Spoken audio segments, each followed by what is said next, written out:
देख रहे हैं आप और आपके साथ मैं हूं सुरभि तिवारी। और अब देवभूमि की खबरों का रुख कर लेते हैं। रक्षा मंत्री राजनाथ सिंह का उत्तराखंड का दौरे को लेकर के प्रदेश में उत्साह का माहौल देखने को मिल रहा है।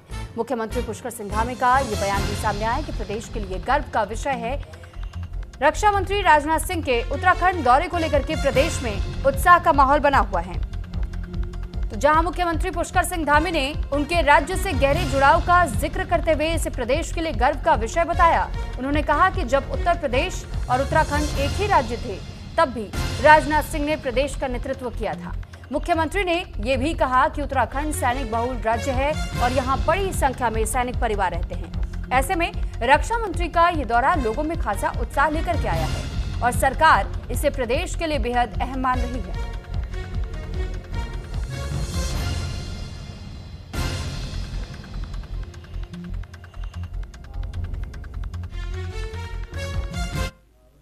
माननीय राजनाथ सिंह जी हमारे देश के माननीय रक्षा मंत्री हैं। अनेक जिम्मेदारियों पदों पर वो रहे हैं और उत्तर प्रदेश जब एक ही था, उत्तराखंड और उत्तर प्रदेश, उस समय वो राज्य के पूरे संयुक्त राज्य के मुख्यमंत्री भी थे। इस नाते उनका आना, यहाँ से उनका लोगों का बड़ा जुड़ाव है, लगाव है और सैनिकों की बड़ी संख्या है, तो बहुत उत्साह है उनके आने से। निश्चित रूप से यहाँ के लोगों में भी और आम जनमानस में एक ऊर्जा का संचार होगा। तो वहीं लक्सर में खनन विभाग की बड़ी कार्रवाई देखने को मिली है। 14 स्टोन क्रशर को सीज कर लिया गया। अवैध भंडारण की शिकायतों पर यह छापेमारी की गई है। जांच में कई अनियमितताएं मिलने पर तत्काल सीलिंग की गई। 10 करोड़ रुपए से ज्यादा के अवैध भंडारण की आशंका जताई गई है। संचालकों पर अलग से अर्थदंड की प्रक्रिया भी जारी की गई है। वहीं खनिज कर्म निदेशालय देहरादून के नेतृत्व में यह अभियान चलाया गया है। तो अवैध भंडारण की शिकायतों को लेकर के ये कार्रवाई की गई है। जांच में कई अनियमितताएं पाई गई, जिसके बाद से तत्काल तौर पर सीलिंग की गई है।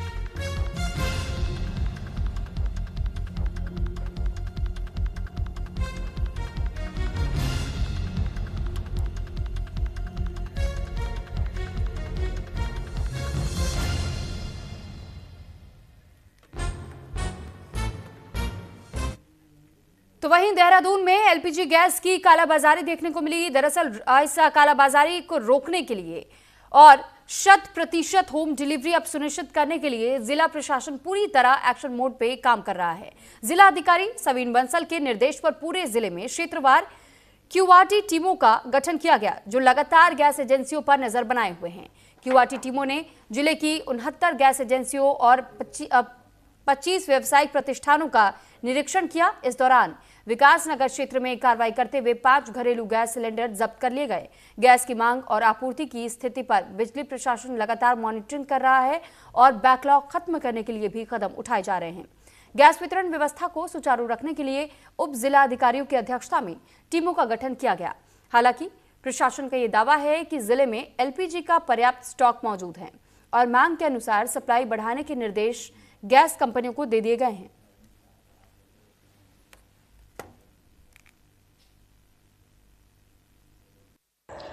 देहरादून में गैस की कालाबाजारी पर प्रशासन सख्त एक्शन मोड में है। क्यूआरटी टीम की ताबड़तोड़ कार्रवाई में सिलेंडर जब्त किए जा रहे हैं, लेकिन सिस्टम की पोल भी खुल रही है। हालांकि 80,000 सिलेंडर का बैकलॉग बड़ा सवाल है, तो वही दावे बड़े हैं, मगर जमीनी हकीकत अब भी चुनौती बनी हुई है। विकास नगर से अमित रावत, न्यूज इंडिया।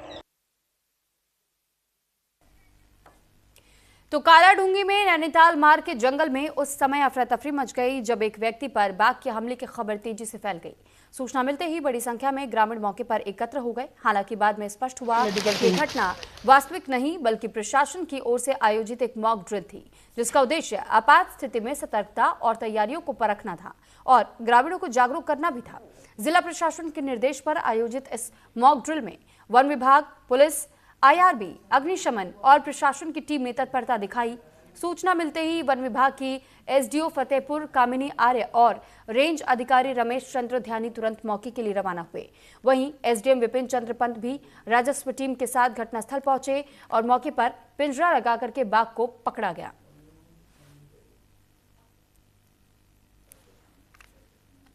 एक जो है व्यक्ति को बाघ का एक अटैक दिखाया गया और उस बाघ के अटैक के क्रम में जो हमारा जो प्रशासन की टीम है, फॉरेस्ट की टीम है, पुलिस की टीम का जो रिस्पांस रहा, उसके संबंध में एक मॉक ड्रिल आयोजित की गई, जिसमें 10:44 पर हम लोगों को सूचना मिली कि निहाल जो वन बीट है उसमें टाइगर का एक अटैक का जो इंसिडेंट है वो संज्ञान में आया। उसके क्रम में स्टेजिंग एरिया पर हम लोगों के द्वारा, प्रशासन के द्वारा और वन विभाग के द्वारा वहाँ पर ब्रीफिंग की गई।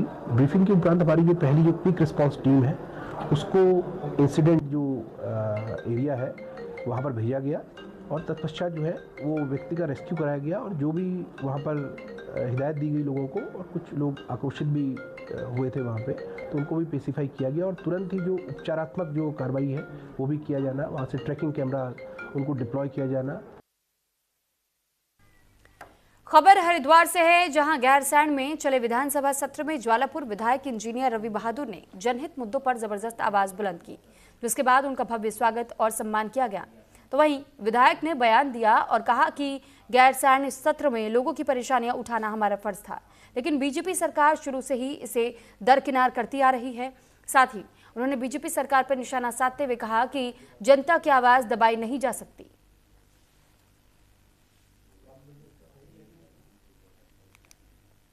सभा हरिद्वार में जीतना चाहे उसकी उठाने का काम करते हैं।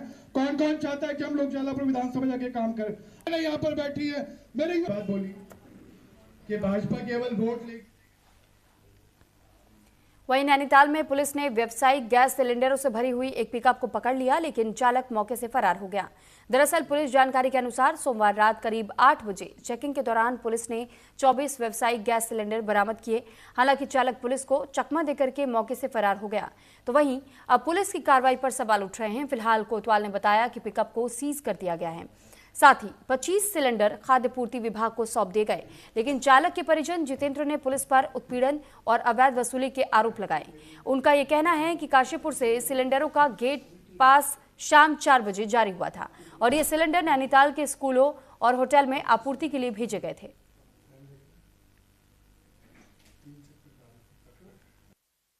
तो मेरा भांजिया कल गाड़ी लेके आ रहा था, किसी उनका पुलिस वालों को कहना है कि किसी मुखबिर ने ये सूचना दी कि आप सिलेंडर ला रहे हैं। उनका ये कहना था कि अवैध तो नहीं ला रहे हैं, लेकिन आप ला के ब्लैक में बेच रहे हैं। जबकि सर हमारा ये कहना था कि जो भी हम लोग काम करते हैं 3 साल से, विगत 3 सालों से कर रहे हैं, उसके पक्के बिल दिए जाते हैं विद जीएसटी के साथ। उसके बावजूद कि आप ब्लैक कर रहे हैं, हमको जबरदस्ती रोका गया। रात के 1:30 बजे तक अगर कोई बात नहीं हो पाई, उसके बाद भी इन्होंने हमसे ये कहा कि आप घर चले जाओ और सुबह आके बात कर लेना। अब जब सुबह हम आ रहे हैं तो अब ये हमसे कह रहे हैं कि तुम्हारे खिलाफ हम मुकदमा लिख देंगे। तो मेरा ये कहना है सर, जब जो कार्रवाई करनी थी आपने कल रात क्यों नहीं करी? कल रात आपने हमारी गाड़ी सीज नहीं करी, कल आपने हमारे पेपर चेक किए, सारे काम तो आपने कल रात ही कर लिए थे। अब मुकदमा इस समय, सर आप लोग तो अभी आए ना, आप लोग तो खुद देख रहे हैं, इस समय कोई टाइम है ये सर मुकदमा लिखने का? कल रात 8 बजे गाड़ी पकड़ी गई है। जानकारी मिली थी देर रात्रि को कि यहाँ पर मंगोली में पुलिस टीम द्वारा एक वाहन जो है कॉमर्शियल सिलेंडर, जिसमें कि 24 सिलेंडर, अभी मैं आया हूँ यहाँ पे मौके पे देखने के लिए, तो ये Kashipur Indian Neha gas agency से लाए जा रहे हैं और यहाँ पर वितरण करने के लिए नैनीताल में आ रहे थे। तो ऐसी सूचना हमें मिली है, तो इसमें हम आवश्यक कार्रवाई करने के लिए यहाँ पे आए हुए हैं। और जबकि इस समय आप देख रहे हैं कि कॉमर्शियल सिलेंडर की बहुत क्राइसिस चल रही है और गवर्नमेंट के भी ऐसे इंस्ट्रक्शन है कि केवल विद्यालयों में और जो हमारे हॉस्पिटल हैं वहीं दिए जाए कॉमर्शियल सिलेंडर। तो ऐसे में इसकी जांच पड़ताल की जा रही है और जो भी संबंधित के विरुद्ध जो कार्रवाई होगी, वैधानिक कार्रवाई अमल में लाई जाएगी। एक्चुअली इनके लिए ऐसे निर्देश हैं कि जो भी ये जो डिस्ट्रीब्यूटर हैं, ये केवल अपने रजिस्टर्ड उपभोक्ताओं को ये दे सकते हैं जो हमारे व्यावसायिक सिलेंडर हैं। तो वहीं खबर ऋषिकेश से है, जहां पर एम्स ऋषिकेश में मेडिकल छात्रों के इंटरनल एग्जाम चल रहे थे, लेकिन मंगलवार को एक छात्र ने मोबाइल फोन चप्पल के सोल में छिपा करके हॉल में ले जाने की कोशिश की। फिलहाल एंट्री पर सुरक्षा कर्मियों ने छात्रों को परीक्षा देने से रोक दिया और संस्थान की अनुशासन समिति की रिपोर्ट भेज दी गई है।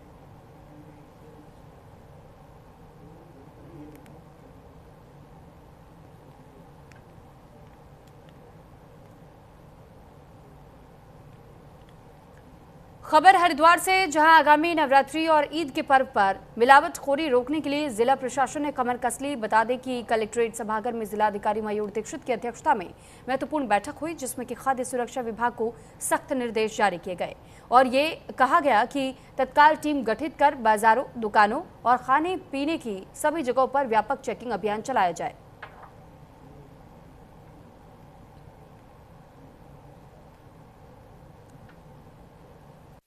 अभी त्योहारी सीज़न है, ईद का है, उसके बाद फिर हमारे नवरात्रि भी हैं। विभिन्न त्यौहार जो आ रहे हैं उसके लिए खाद्य जो हमारा सुरक्षा डिपार्टमेंट है उसको कहा गया है कि सभी जगह अच्छे से चेकिंग करें कि खाद्य में कोई भी मिलावट ना हो। और आने वाले नवरात्रि में जो कुट्टू के आटे को लेकर या अन्य चीज़ों को लेकर कोई शिकायतें मिलती थी, सभी को सख्त हिदायत दी गई कि इस पर विधिक कार्रवाई भी की जाएगी। अगर कोई मिलावटी खाना बेचता है, परोसता है, तो सभी जगह स्पेशल कैंपेन रन करने के लिए भी डायरेक्शन दिए गए। नैनीताल में आंधी तूफान से पेड़ और बिजली के पोल टूटने की वजह से बिजली आपूर्ति पूरी तरीके से लड़खड़ाई हुई है। बता दें कि 36 घंटे से ठप बिजली पानी की आपूर्ति ठप होने से अब व्यापारी ऊर्जा निगम के खिलाफ आ खड़े हुए हैं। दरअसल व्यापारियों ने ऊर्जा निगम कार्यालय के बाहर एकजुट होकर के धरना प्रदर्शन किया। उन्हें ये कहा गया कि 24 घंटे के अंदर शहर के लोगों को लाइट पानी नहीं मिलता तो कार्यालय पहुंच करके तालाबंदी कर दी जाएगी। लाइनमैन सारे के सारे आपके रिटायर हो चुके हैं, गिने चुने 1 या 2 आदमी आपके बीच में रह गए हैं, तो ऐसे आप पूरे नैनीताल की व्यवस्था कैसे संभाल पाएंगे? हमेशा आप देखिए, आज तो बहुत लंबे टाइम से लाइन इनकी वजह से फंस जाते हैं, जिनका खामियाजा जनता जनार्दन को भुगतना पड़ता है।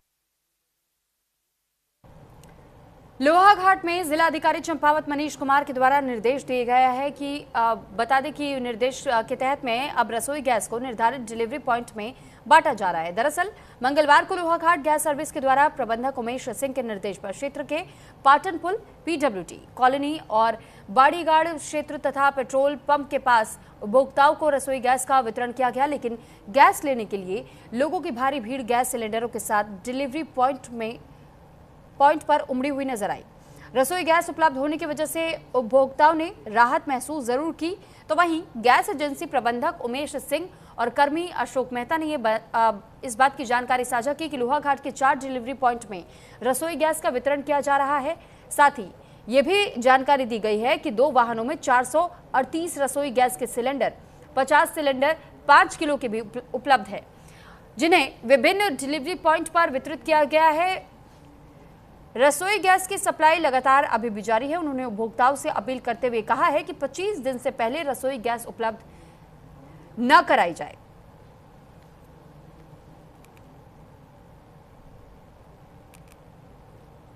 गाड़ी हमारे पास 2 प्राप्त हुई है, 234 और 204 की। इसमें 50 जो है 5 किलो के आए हैं DNSC के, और 270 सिलेंडर हमारे पाटन में बढ़ चुके हैं। बाकी 204 यहाँ है और 70 सिलेंडर हमने PWT कॉलोनी भेजी है। अभी 70 सिलेंडर गोदाम में गाड़ी गई है, वहाँ से फिर बाड़ीगाड़ में बांटी जाएगी। तो सर क्या कहते हैं, रात मिली चुकी है, कम से कम पर डे के 200 सिलेंडर बांट रहे हैं हम लोग, और मेरे हिसाब से तो भीड़ भाड़ जो है कम है। जी डिलीवरी कल से जो है मार्केट में सूचना दे दी जाएगी सभी लोगों को इस पॉइंट में गाड़ी। माननीय जिलाधिकारी जी ने जो दिशा निर्देश दिए उससे बहुत सुविधा यहाँ पर मिली हुई है। पाटन पाटनी में आज जो गैस गोदाम से गैस की गाड़ी आई है, इसमें लगभग 300 से ऊपर आदमी यहाँ पर पहुँचे हुए थे, और जहाँ तक मुझे उम्मीद है कि पूरे सभी लोगों की पूर्ति हो जाएगी। और मैडम द्वारा बताया भी गया कि अगर कमी होगी तो लगभग हम दूसरी गाड़ी भी बुलाएंगे। हमें सरकार के इस सराहनीय प्रयास के लिए हम सरकार को बधाई देते हैं, और सरकार ने जो अपने यहाँ पर जिलाधिकारी के रूप में जो मनीष कुमार जी को यहाँ पर भेजा है, हम खासकर उन्हें ज़्यादा धन्यवाद देते हैं कि उनके द्वारा ग्रामीण क्षेत्रों को शहर की तरह तवज्जो दी जा रही है। हम माननीय जिलाधिकारी को बहुत बहुत। तो चंपावत में जन समस्याओं का अधिकारियों के द्वारा गंभीरता से संज्ञान न लेने को लेकर के जिलाधिकारी चंपावत मनीष कुमार ने जनता मिलन कार्यक्रम में अधिकारियों के ऊपर गुस्सा करने लगे। बता दें कि डीएम ने कहा है कि आप लोग यहां काम करने आते हो या मटरगश्ती। साथ ही जिलाधिकारी ने समस्त अधिकारियों और कर्मचारियों को जन समस्याओं को गंभीरता से लेने के कड़े निर्देश जारी किए हैं। जिलाधिकारी ने कहा कि अगर जनता की समस्याओं का समय पर समाधान नहीं हो रहा है तो हम लोग यहाँ पर क्यों बैठे हैं। तो वहीं डीएम मनीष कुमार ने चेतावनी देते हुए ये कहा है कि लापरवाही बरतने पर संबंधित खिलाफ कड़ी कार्रवाई की जाएगी।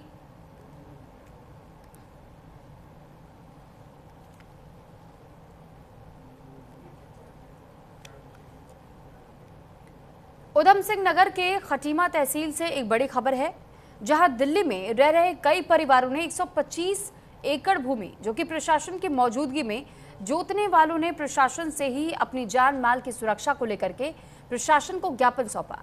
बता दें कि इन लोगों का यह कहना है कि उनकी इस पैतृक संपत्ति की देखरेख और खेती का जिम्मा स्थानीय निवासी कश्मीर सिंह संभाल रहे हैं, जिन्होंने उनकी ओर से कानूनी रूप से अपना मुख्तार खास नियुक्त किया गया। उन्होंने प्रशासन को दिए ज्ञापन में ये स्पष्ट किया है कि वो दिल्ली में रहने के कारण अपनी जमीन पर नियमित रूप से उपस्थित नहीं रह पाते। उनकी भूमि की सुरक्षा और खेती का पूरा कार्य कश्मीर सिंह द्वारा अब बटाई पर किया जा रहा है और उन्हें अंदेशा है कि उनकी अनुपस्थिति में भूमि पर अवैध कब्जा या उनके प्रतिनिधि कश्मीर सिंह के साथ कोई अनहोनी हो सकती है। वहीं इस दौरान कश्मीर सिंह के अधिवक्ता मीडिया से रूबरू होकर के उनके सारी खामियों को लेकर के बात अपनी रखते हुए देखे गए। उनके उत्तराखंड में रहने को लेकर के कई सवाल भी खड़े हुए। साथ ही उन्होंने कहा कि मामला कोर्ट में विचाराधीन है, अब न्यायालय ही निर्णय लेगा कि किसकी वसीयत है।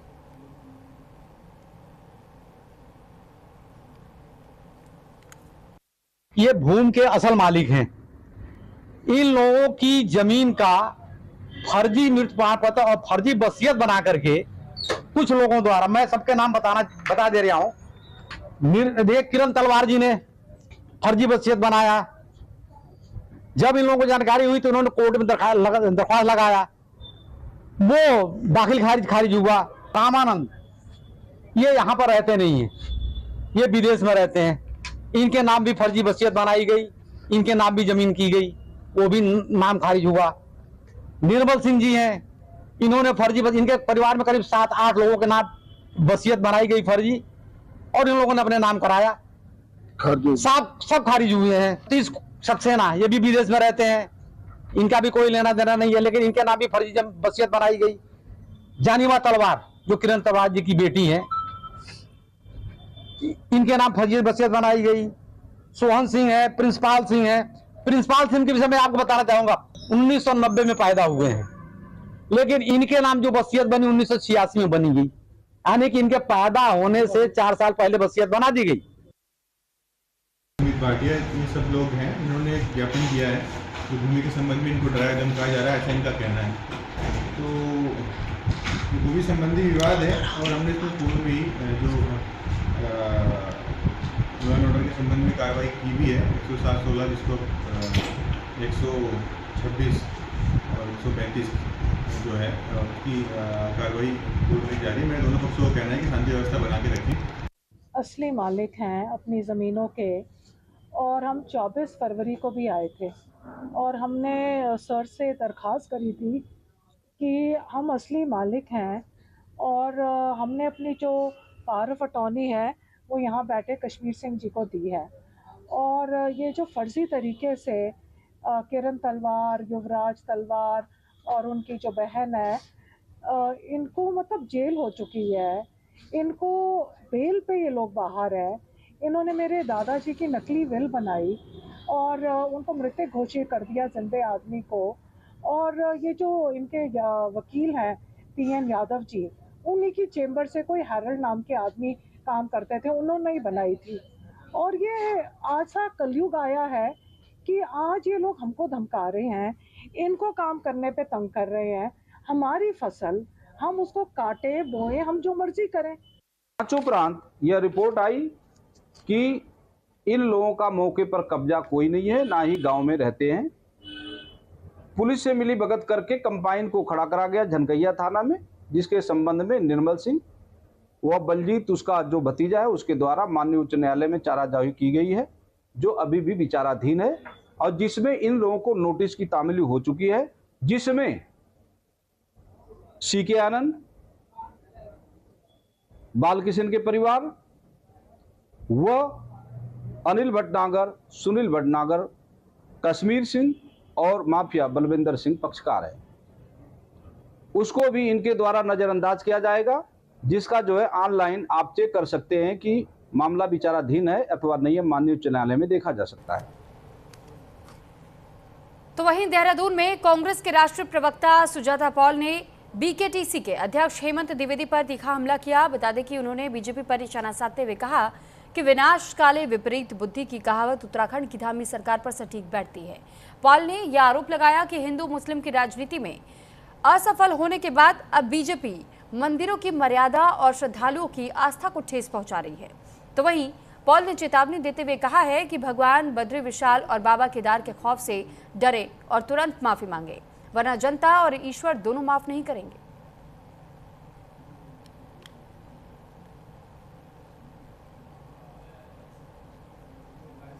विनाशकाले विपरीत बुद्धि और जो अहंकार भाजपा की उत्तराखंड की धामी सरकार का है, क्योंकि फेल हो चुके हिंदू मुसलमान करवाने की कोशिश में अब बद्री केदार मंदिर समिति के अध्यक्ष हेमंत द्विवेदी बाहर से हो तुम्हारी हिम्मत कैसे हुई कि उत्तराखंड राज्य जो महिलाओं के बलिदानों से बना हुआ राज्य है, वहां पे एक बेटी, एक मातृ शक्ति के ऊपर प्रहार करो। अरे अंकिता भंडारी की हत्या करने वाले भी तुम जैसे भाजपाई थे। तुम्हारी हिम्मत कैसे हुई कि बाबा केदार और उनके भक्त के बीच में आ जाओ। सारा अली खान से मांग रहे हो तुम शपथ पत्र, उसकी आस्था पे, उसके विश्वास पर, उसके भगवान के साथ उसके रिश्ते पर सवाल उठा रहे हो बेशरम। आज सवाल ये उठता है कि हेमंत द्विवेदी को बताना चाहिए कि आरिफ मोहम्मद खान जी, भाजपा के नेता, पूर्व गवर्नर, अगर वो आना चाहे चार धाम, अगर मुख्तार अब्बास नकवी या शाहनवाज हुसैन के परिवार से भी कोई आना चाहे उत्तराखंड में चार धाम, तो उनसे भी लोगे ना शपथ पत्र, लोगे ना। और इसी के साथ फिलहाल इस बुलेटिन में इतना ही। नमस्कार।